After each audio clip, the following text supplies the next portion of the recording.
birch bark canoe expedition through the Canadian Shield using 18th century gear. And he has served as a backcountry ranger at the Gates of Alaska National Park. These experiences, in addition to the great deal of writing and editing that he has done throughout his and publishing that he's done throughout his undergraduate career, it's important for us to acknowledge it because this forms the exceptional man whom we know as Mouse student Ken Ilgunis here at Duke University. I'm honored to ask Ken to address his fellow graduates, and Ken, can I invite you to the podium?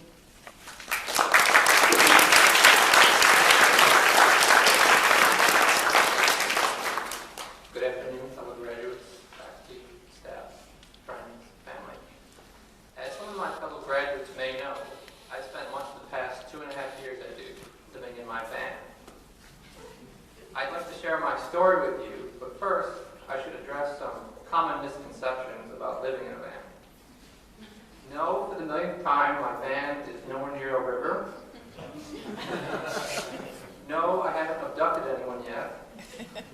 And no, my van, I promise you, is certainly not a rocket. But please don't come and knock it, it would really freak me out. You're probably wondering what it's like to live in a vehicle. Well, it's kind of like living anywhere else, except it's more cramped. It's a quarter-mile sprint to the nearest public restroom, and it's sure to puzzle dates when they ask, "Where's home?" and you look in the back and say, "Here." It's hot inside the van when it's hot outside. It's cold inside when it's cold outside. And it smells inside well, it always smells inside.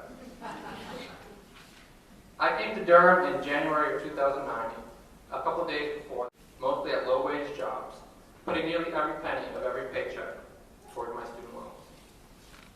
While I was working, I told myself that I'd do two things whenever I finally paid the debt off. The first was that I would never go into debt again. The second was that I'd enroll in a graduate liberal studies program so I could resume my education. After I was accepted into Duke's liberal studies program, I found myself in an interesting predicament. I didn't have a job, I didn't know anybody in town, and I didn't have a home, an apartment, or any possessions except a laptop, a suitcase full of clothes, and a backpack full of camping gear. I also had $4,000 in the bank, but that wasn't nearly enough to cover the cost of books, food, transportation, tuition, housing. Because I just paid off my student loans, taking out more loans and going back into debt was simply unthinkable. What was I to do? Then it occurred to me, why not a van? I'd find some cheap piece of junk, buy a parking permit, and convert it into a mini dorm. I'd take showers at the gym, get electricity in the library, and cook meals on my camping stove. And to ensure I wouldn't be caught thrown off campus, I'd tell no one. Now I just needed to find that piece of junk. I took a bus 10 miles south of Raleigh, and there it was, a burgundy van, a 1994 Ford Econoline. I circled it, lovingly rolling fingertips over dents and chipped paint. It was big, it was beautiful, and that's all. It was $1,500. I bought the van, got a part-time job, and made it my life's ambition to graduate from Duke debt-free. So began two different educations.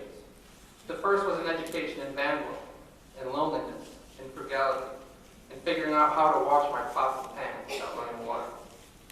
The second was an education in liberal studies, in Diogenes, in Rousseau, in Zora Neale Hurston, in writing, speaking, and thinking.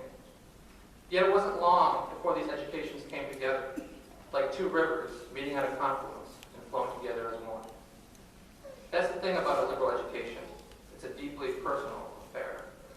And even if we are enrolled in courses that may seem to have little relevance to our lives, the nature of a liberal education, the lectures, the discussions, the writings, the requisite reflection, tends to bring faraway subjects close to home. At night, I'd sneak into my van, turn on my headlamp, and read my reading assignments. I took my laptop to libraries where I'd use the free internet and electricity. Every day, I made a stack of peanut butter sandwiches that I'd carry with me to eat before or after class. In Professor Christina Eskunis' travel writing course in the English department, I wrote stories about my years working and traveling to pay off my debt. Without realizing it, the writing process was forcing me to draw a narrative arc from my past to my present, helping me figure out how I came to be the person I am today. In Professor Crawford Goodwin's course on the history of economic theory, I studied radical economists and aesthetic thinkers who helped me understand my own tendencies and motivations. Between my coursework and my van experiment, I felt a change occurring, not because I was undergoing some sort of transformation, but because I was becoming more aware of who I was all along. A liberal education can mean different things to different people. It might be an exercise for one's brain, a credential for a resume, or a voyage of discovery. But whatever our reason for enrolling, I think all of us would agree that it's impossible to lead a program like this without having our perceptions, outlooks, and realities at least slightly altered. It's impossible to lead without a greater understanding of ourselves, mankind, and the world in which we live. Most students don't get this sort of education. They don't get to enroll in courses in other disciplines, or go at their own pace, or take part in an uncompetitive but enthusiastic learning environment. Their coursework is often coldly utilitarian, unapologetically practical, and vastly vocational. When I think of higher education today, I think of a James Joyce quote. He said, "When the soul of a man is born, there are nets flung at it to hold it back from flight. You talk to me of nationality, language, religion. I shall try to fly by those nets." Today, it seems there are more nets than ever. Today, students struggle to fly past the poor job market, around unpaid internships, and through the sticky web of student debt that is nearly as wide as the sky itself. And when curriculums lack the liberal arts, college itself becomes another net. This education has taught me that one does not become free simply by staying out of debt or living cheaply in a large, creepy van. Rather, we must first undergo a period of self-examination to see for the first time what nets have been holding us back all along. Some call the liberal arts self-indulgent and impractical, without realizing that the classics, the social sciences, the humanities are fertilizers for democracy. When the arts are scattered onto college campuses, they create a healthy soil into which students can plant themselves and grow into empathetic, introspective, and conscientious citizens. Unfortunately, economic realities and political priorities require that most students pay an unreasonable amount of money for their education, even though the great majority of students wish to better themselves in society. Yet I find it funny and fitting that those of my friends who went into nearly inescapable debt to pay for their education still say they wouldn't go back and change a thing. I can say that whatever sacrifices I've had to make to afford my education are negligible when I think of what it's done for me. While the van has helped me pay my tuition on my own, I've learned that getting an education is hardly a solo endeavor. I owe a debt of gratitude to those who've made this degree possible. I hope the graduating class will allow me to speak on their behalf in thanking the faculty and staff of the Liberal Studies Department. I would like to thank Ellen Levine, Dink Sotheby, Margaret Dennis, Kent Wicker, and Donna Zapp. Your passion, dedication, and love for this program do not escape our notice.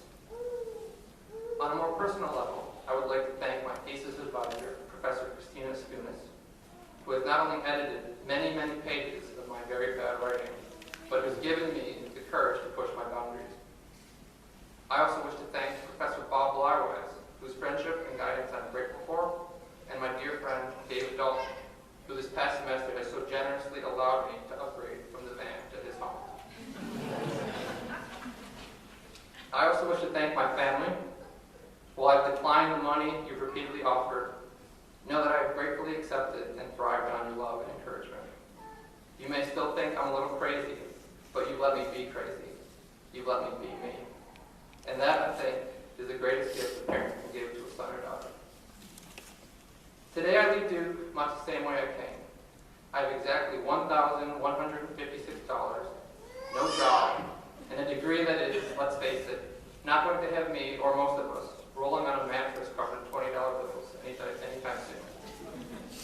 And to keep out of debt, I've recently put the van up for sale. While I am more or less broke, in exchange for the education I bought, I received a wealth in return. I speak of the wealth of ideas, of truth, of wisdom.